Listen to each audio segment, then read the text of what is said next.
All right, hello everybody. We're looking at the lesson 17 through 19 review. I remember the idea here. I've taught these last 3 lessons. You can go back to those lessons to look at the videos to see the instruction on those. This is just going to be running through the answers with you. Make sure that you're doing it right. So ideally, you don't watch this till after you've tried these all. Okay, so measurement of angle 1 here. So if we look at it, with this, you see that these are on both sides of a line. So for this one, all you're going to need to do is just do 180 minus 55. And so you do 180 minus 55, and you'll get 25. So then it tells us that measure of angle 1 is equal to measure of angle 2. So then when we do measure of angle 2, well, if we got that 1 is 25, then 2 is also going to be 25. So that gives us both of those.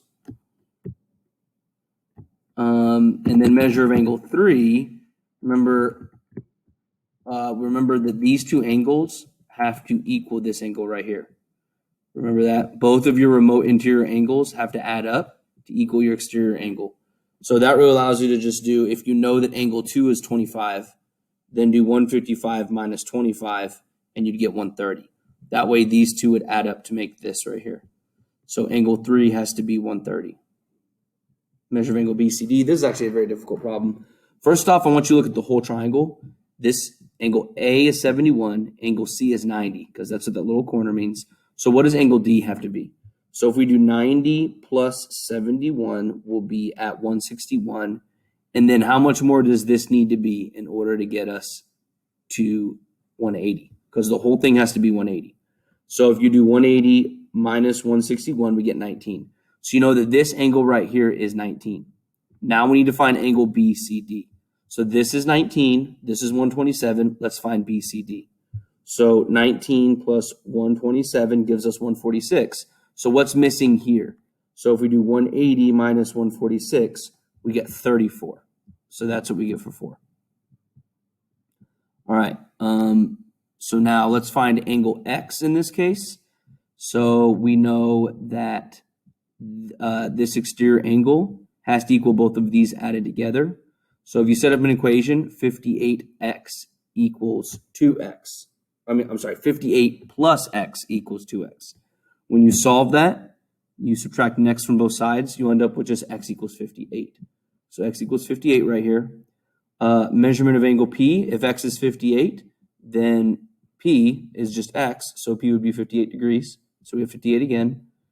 And then number 7, PQR. So PQR. So for this, if these are both 58, we do 58 plus 58, and we get 116. And so 180 minus 116, we get 64 right here. So PQR, we're going to get 64.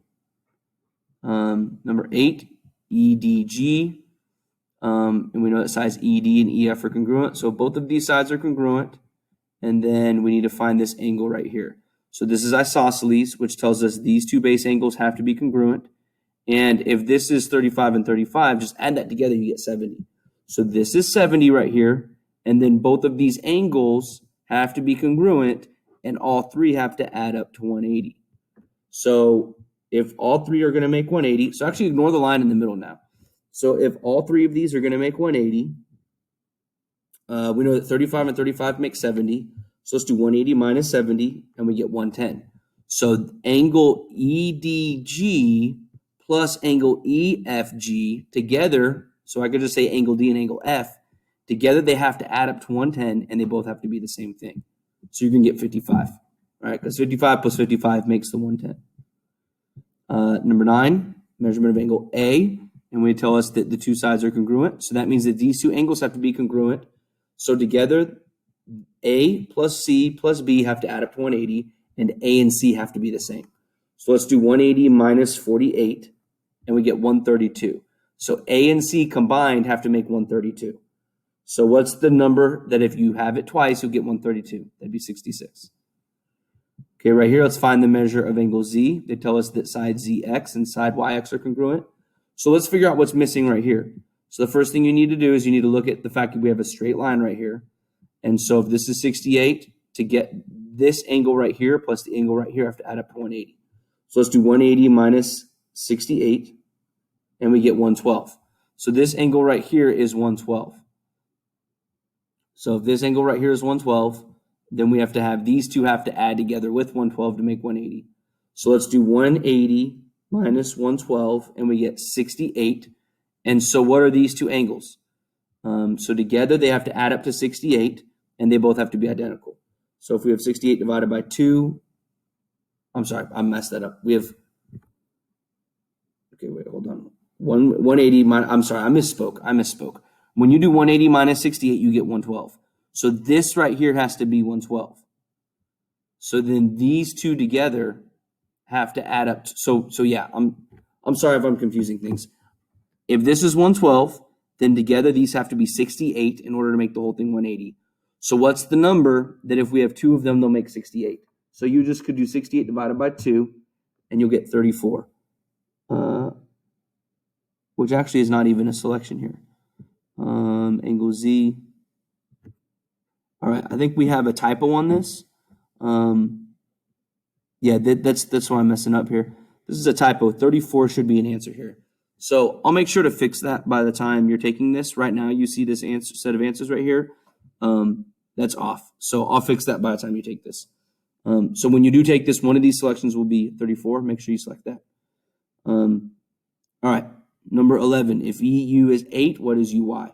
So look right here. We're told that U is a centroid, which means that all of these lines going across are medians. And remember, for the median, the vertex to the centroid is always doubled the amount of the vertex to the midpoint. So if EU is 8, then UI has to be double that. So we'll get 16.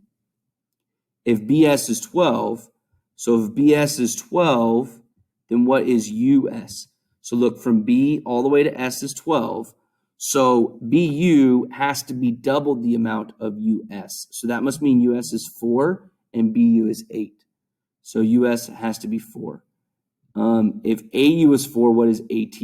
So if AU is 4, what is AT? If AU is 4, then UT is half of that, which is 2. And then 4 plus 2 makes 6. All right, now we know that this is a mid-segment. So that means that XY is a mid-segment. So it'll be half of 17, which gives us 8.5.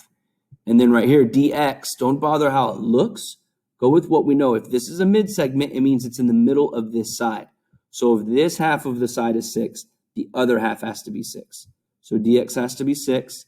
And then if DY is 4, YF also has to be 4. Okay, so that's all the correct answers. Again, with this one, the video right now, sorry, not that one.